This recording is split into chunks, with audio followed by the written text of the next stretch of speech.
Hello everyone, it's Exoman, and it is, let's see, March 27th, right Jennifer? Yes. 2022. And I have an update for those of you who were interested in my Kratom debacle. What is Kratom? Some of you don't know what Kratom is, and really it's not a video for you, but you go ahead and watch if you like. What? I like that. Well, so Kratom is an herb that is known to be like a pain management kind of herb, mood enhancer. It's really a leaf from a tree grown in. It's a leaf from a South tree America. from Indonesia, Yeah, right? Indonesia, South America. Okay. Well, it's become a big fad over the past decade. Mm-hmm. And I have done some videos about this. When I quit, Jen, was it 6 years ago? 2016. The year I turned 50. The year that my wife turned 50, I stopped using this herb. Now, to me, it was ignorance and innocence. My son came home and he said, "You got to try this herb," because I had for pain. Huh? For pain. I had yeah. I have always had lower back pain, and so I tried this herb, and it created a feeling of euphoria. It attaches to your opiate receptors. It's a big debate. Does it attach to your opioid receptors or not? Opioid receptors, or it does. It does. It is, and this, it became a real problem for me, and then I quickly learned that there are different camps. And a lot of people get very, very upset, or they did back then, when you spoke ill of this plant. Or just shared what happened to you. I mean, I shared my story. You never said this happens to everybody. So anyway, I just want to tell you the whole thing. This is an update 6 years down the road. This drug, I call it. I shouldn't say. See, I shouldn't say that. People don't want it to be called a drug. This plant really, really disrupted my life. And so what happened was when my son Walker brought it home, I tried it. It made me feel good.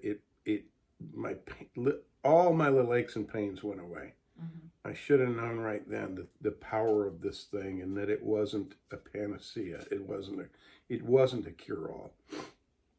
Now, if you read these comments, you're going to hear a lot of people very angry, saying how they got off of heroin with Kratom. You can call it Kratom, whatever you want. They got off of some opioids like heroin or Oxycontin or whatever. Vicodin. And they used it to get off of something else, or they were alcoholics and they used this to help them. It is very useful for those kind of things. And I'm not here to just attack it and say, nobody should ever use this. It can be a tool, but it needs to be respected, and it needs to be used with caution.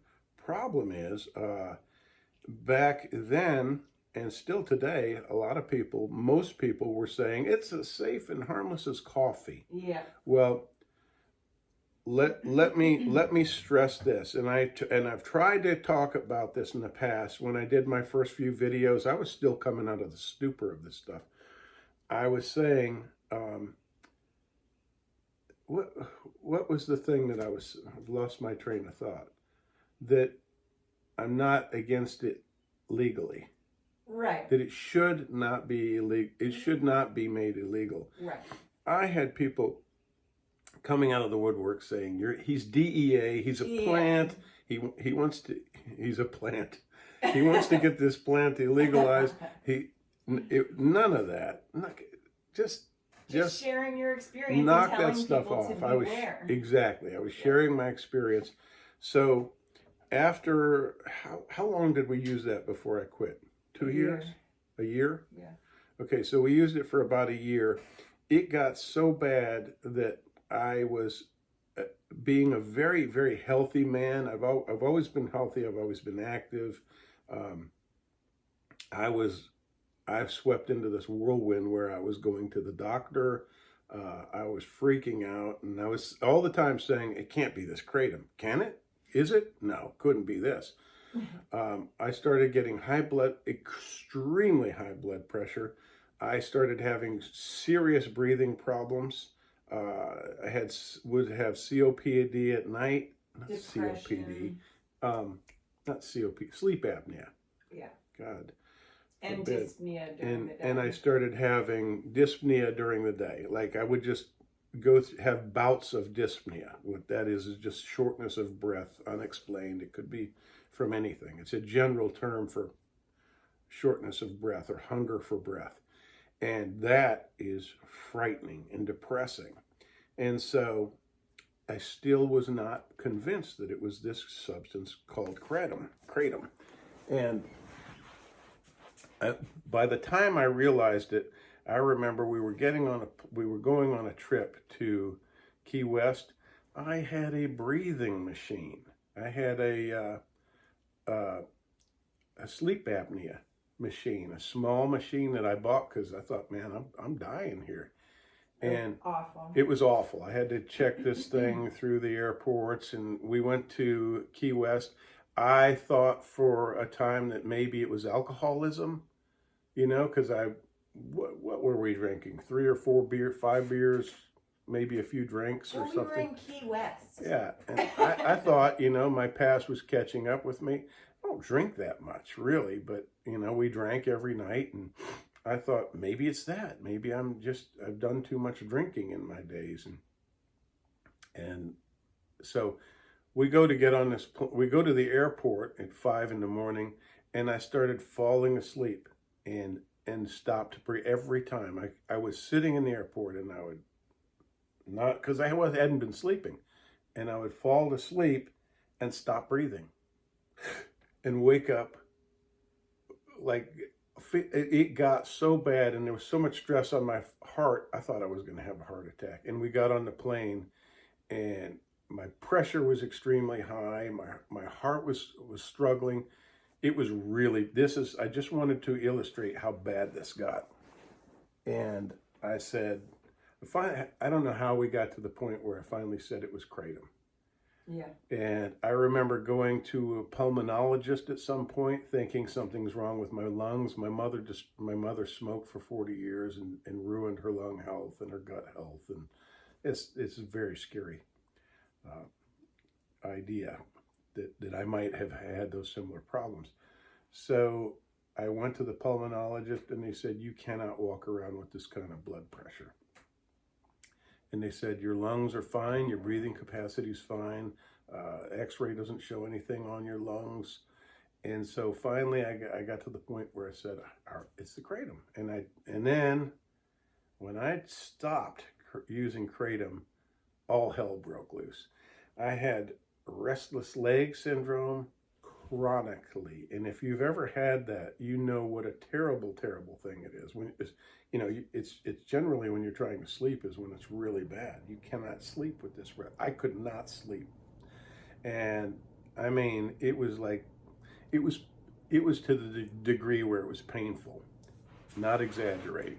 Restless leg was bad. I couldn't breathe. I couldn't sleep. I was so sleep deprived. It was just chronic. And then I got depression. How many things? Nothing seemed right to you. It was so many weird symptoms. I was confused. It was awful. It was awful. I started keeping a journal about my blood pressure and my thoughts. I've never experienced depression before.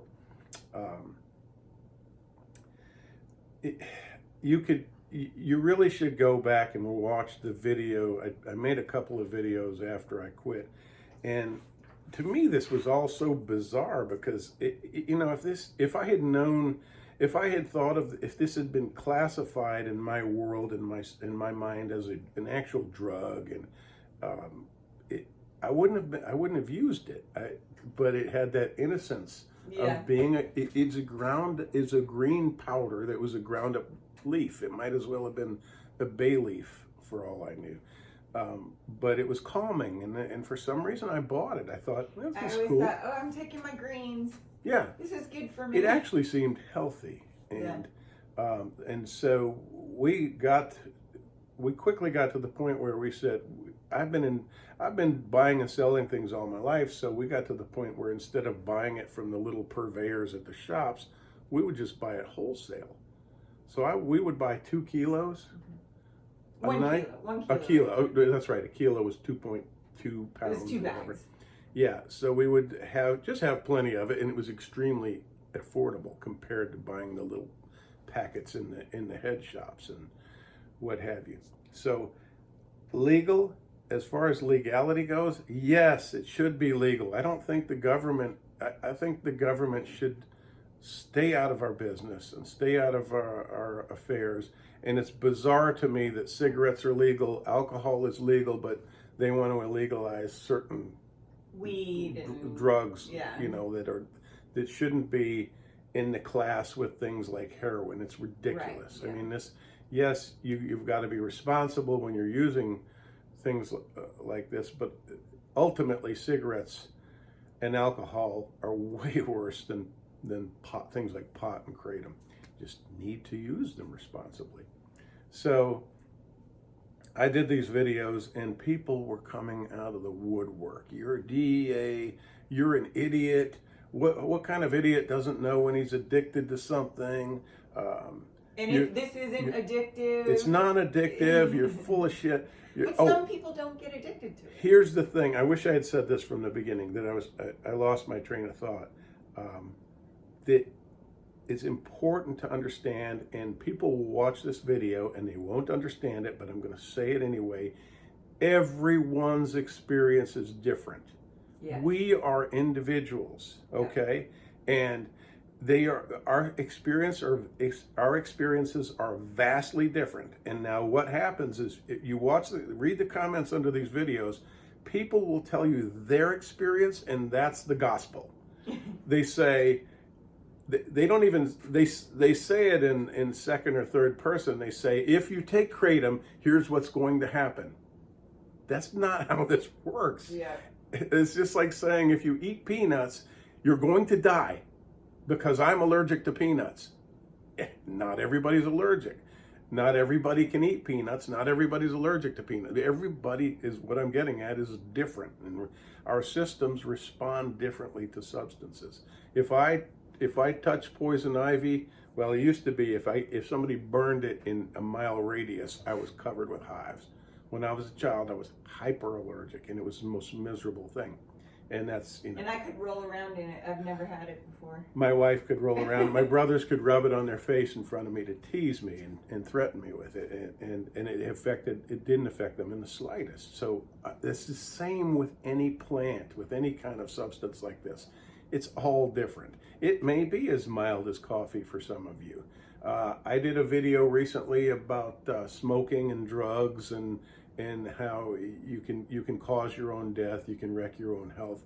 And people got on in the comments and said, oh, man, some people smoke for 80 years, 90 years. You don't know what you're talking about. Just do what you want, live your life, and devil may care, or whatever. Well, it'll destroy some people. Smoking will ruin your life. You know, it killed my mother, and she died. Like I said, she died for 20 years. You don't want that kind of death. But so I just spontaneously wanted to give you this kratom update. It has been, we said, 6 years, mm-hmm. and that was the epic for me. Now, that I don't want to depress people or scare people who are coming off of kratom. I quit cold turkey. Everybody said, man, that was the dumbest thing you could have done. You should have tapered off. You know, just gradually use less and less and less and less. When I quit smoking in the what was that, in the 80s, mm-hmm. I quit cold turkey. And so that's the way, that was my style. I said, man, I heard all these stories about people trying to quit drinking or smoking and all these programs and how it, you know, it just, you get on the patch and the gum, and I just said that's not the way for me. I'm just gonna use sheer willpower, clean the slate, and be done. So that's what I did with Kratom, and perhaps it was not a smart move, but just lingering problems. And I want you to know that it did slowly get better and better and better, but it took 6 years. I had what you would call post-acute withdrawal syndrome. I'm telling my story. I'm speaking my truth. I don't care what anybody else says. You get on here and say I'm a DEA, say I'm full of shit. Whatever you want to say, that's fine. But this was my experience. This was my reality. I lived with this and suffered with this for years. So I went to my doctor. The doctor that I had to research this. And he came in one of our meetings after he'd researched it, and he said, this could last the rest of your life.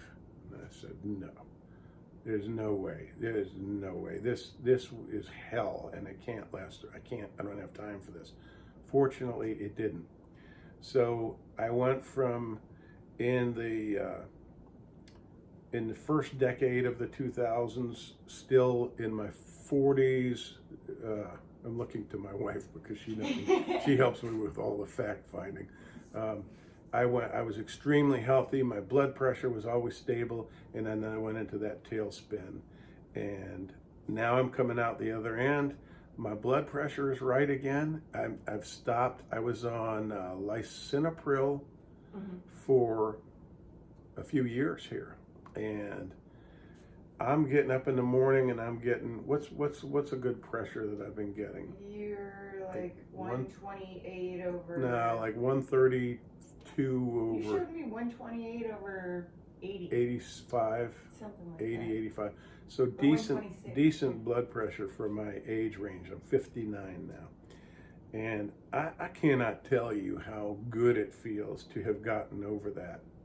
And again, so let me reiterate some of the points. No, I'm not DEA. No, I do not think that kratom should be illegalized. Yes, I'm happy that it has helped so many people. It was devastating for me. I was taking too much. That was another thing that people, well, what kind of idiot takes that much? Well, I was a 230-pound man at the time. I thought a couple of spoons a day was not too bad for me.